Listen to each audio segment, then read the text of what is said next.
Welcome to a new season of Section 420, Talkin Yankees. And with pitchers and catchers scheduled to report next week, this is obviously the winter report. Now, from the end of last season to now, there has been a lot of drinking, so hopefully my face kind of looks the same. And for a new Yankee season, a brand new Yankee T-shirt, 3/4 sleeve to be exact. But don't worry, when the weather gets warmer, I'll switch back to the T-shirt. For now, it's 3/4 sleeve.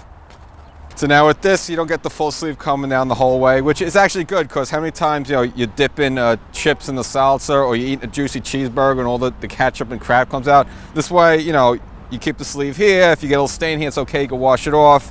And this is the type of shirt, you get a craft beer, maybe grow a beard, things like that. It's cool, it's hip, the young people like it. Well, it hasn't been a fantastic offseason for the Yankees, but Yankee Stadium's still there, so that's good news. And with the Super Bowl ended, I'm going to get you up to date on the 2017 Yankees roster, the moves you heard or maybe didn't hear about, because you saturated football, you don't hear any baseball news. I'll get you up to date, all the additions, the trades, transactions, everything. Now, GM Brian Cashman kind of stuck to his credo the way he ended off last season in terms of sticking with the young guys, keeping the prospects. Didn't have any big splashes on the offseason. I meant probably the biggest reacclimation would be getting Aroldis Chapman back. A Chapman snowball is 104 miles per hour. A 5-year deal. They paid a boatload of money for him. But you know what? It's not really big. They're not spending money on anybody else. And he's 28 years old. He's still dynamic. And by all reports, he really loved pitching here. Was kind of heartbroken when they traded him off to the Cubs. He got his ring, so he's happy. Now he's got his money.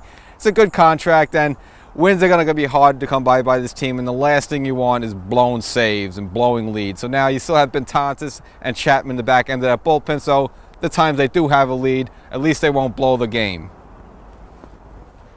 And the second big move by Cashman this offseason has been the trading of Brian McCann and catcher, which, for the better, I meant with Gary Sanchez merging as the new young star at the catcher position, there just wasn't going to be enough at-bats for McCann, and he's a veteran player still. He's going to want to play every day. So Cashman somehow got the Houston Astros to take him as well as the 2 years left on his deal.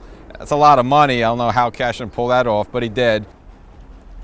But the real big addition to the 2017 New York Yankees is this big, ugly building they're building here a block from the stadium. I don't know if it's supposed to be a hotel maybe or office buildings, but it's definitely changing the Yankee Stadium skyline when you pop out of the subway on the 4 train. I don't think I like it. The big winners this offseason has been the Yankees' main rival, the Red Sox, and landing the big left-hander from Chicago, Chris Sale. I mean, you put him in that rotation, Sale, David Price, Rick Porcello. It's going to be pretty tough now. Thank God David Ortiz finally retired. I mean, the Red Sox still have a great lineup, very well balanced, but we don't see that name Ortiz in there. It's a big relief. But with that rotation and that lineup, I just think the Yankees are going to be locked out of the AL East. Damn it. So the Patriots just win a Super Bowl like they needed another championship. Red Sox, they're going to look awesome this year. Those fans are going to be too high on the hog. So, with the additions of Matt Holliday, Chris Carter, they could play a little first base. Defense is not going to be good as Mark Teixeira, but mainly Greg Bird's going to man that position. And rounding out the diamond, you have Sterling Castro at second base. Good last year. A little more the batting average, but solid. Didi Gregorius got reviews from all over. Really one of the budding shortstops in the game. Shortstop, Chase Headley, third base. Left field, Brett Gardner. And I know Cashman maybe tried to move him, but hey, still here, still solid. Won a Gold Glove last year. Not bad. Still Ellsbury in center. Kind of a disappointment guy. And right field's going to kind of be a makeshift. Again, Matt Holliday could go out there a little bit. Chris Carter will go out there a little bit. And in the DH spot, they'll mix that around a little bit. You got Carter in there, a little Holliday in there. Once in a while, give Gary Sanchez a day off behind the catcher. So this is pretty much the unit. They did invite one of the top prospects, Clint Frazier, who they got in the Andrew Miller deal, as a spring trading roster invitee. I wouldn't expect him to make the team, but of all these young chips that Cashman put together, they say Frazier is the one who's the closest. I wouldn't expect much from this team this year. I mean, it's all going to be about watching the young guys, the Gary Sanchez's, Luis Severino. Hopefully he bounced back. Maybe Aaron Judge goes crazy and whacks out a bunch of home runs. The best you're looking at, maybe a wild card contender, not even that. But, it's some young guys coming in there. It's a low pressure situation. So, what the hell, have fun with it.